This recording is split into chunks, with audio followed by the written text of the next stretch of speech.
And booster makings. That doesn't sound very appetizing, does it? Alright, I'm back at the bins today. Let's see if there's anything interesting here.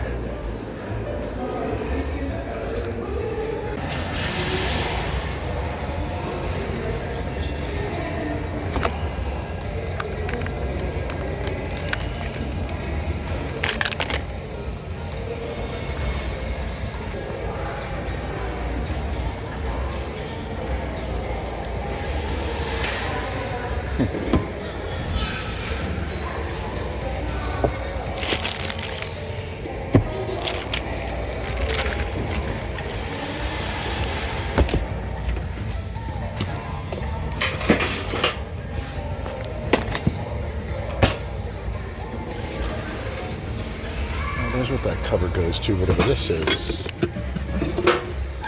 Bacon Nation. Oh, some kind of, bacon cooker. I guess you lay the bacon strips over this.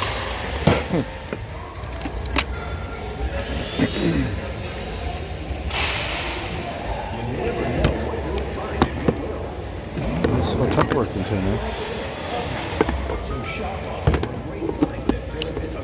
That's probably worth it.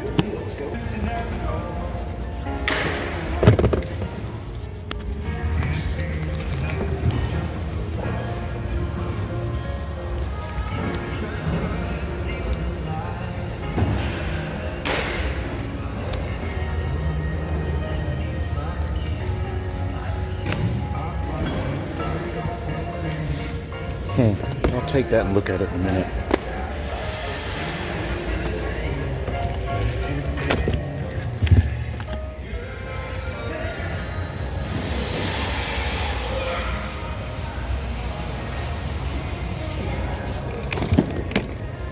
Band booster makings. That doesn't sound very appetizing, does it? Does anybody want to dress up as a Christmas tree? Look at this. This is crazy.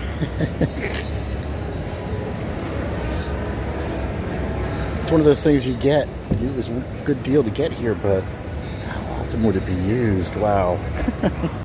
Alright, I'm leaving the bins. Let's see what I got.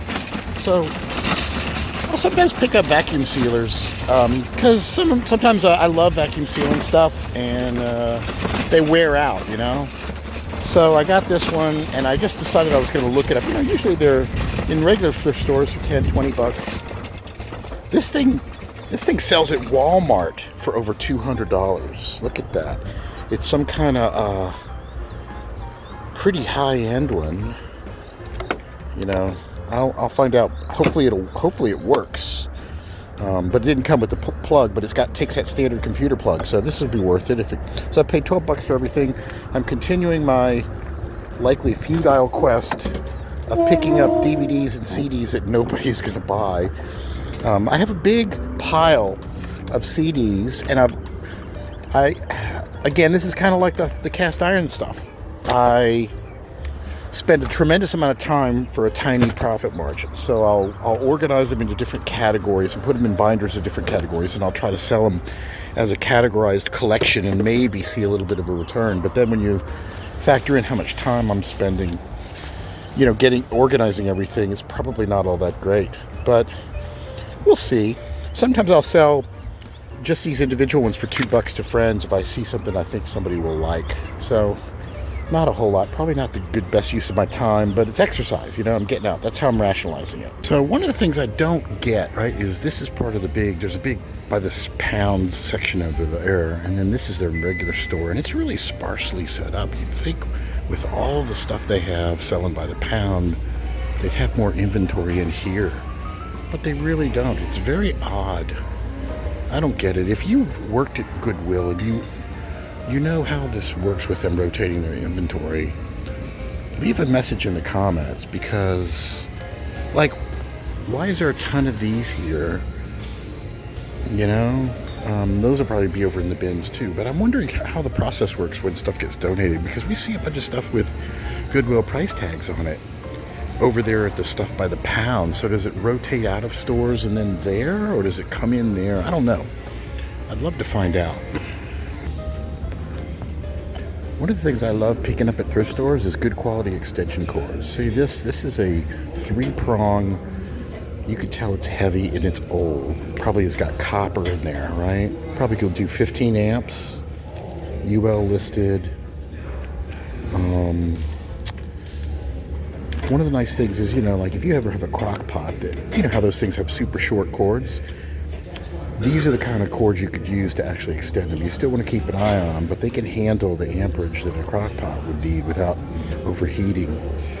This is $4. I sometimes get these $2 at other places, and I've got so many of them, so I probably won't pick this up. Mainly also because they have big lines here to get out.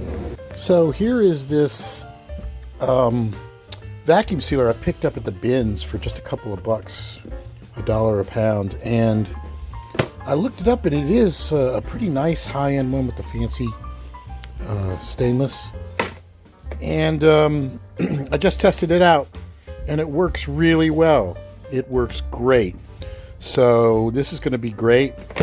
I love having these things around. Another little score from the bins. All right, in a nearby antique mall, while I'm over here, let's take a look at what we got.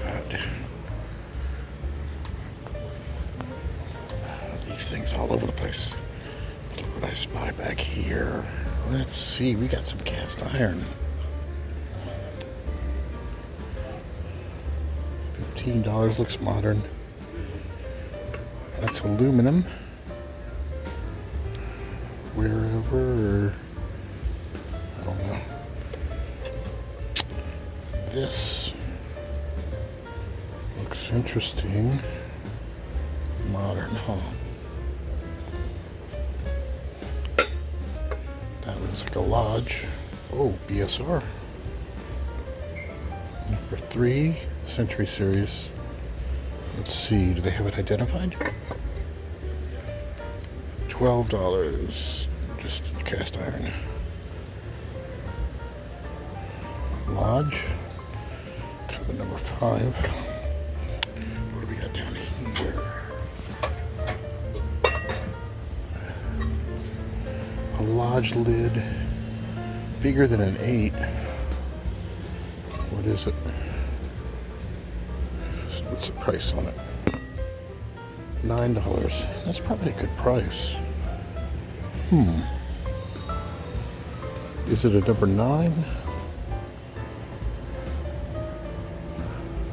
Yeah, I think it is a number 9. Hard to tell.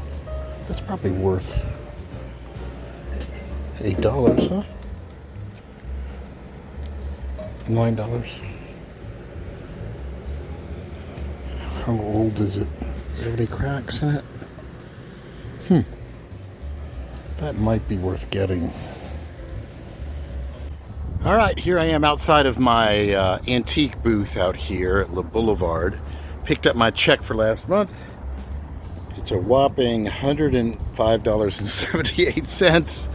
So considering my rent is $125, 24 bucks in the hole this month off of my things. I guess February, not all that good of a month, I guess, after Christmas, but I've continued to stock it. So if you're in the area, come by 3815 Veterans Boulevard and come check out the booth. I just put a bunch of new stuff in today.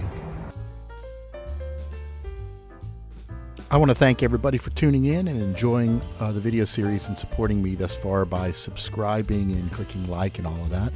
And if you want to catch me on TikTok, sometimes I have previews of what I'm working on that I haven't published lately. That's at TikTok/@WisdomStudio. And if you're on Facebook, look up the group Vintage Cast Iron Hunting, Restoration, Identification, and Sales. And until next time.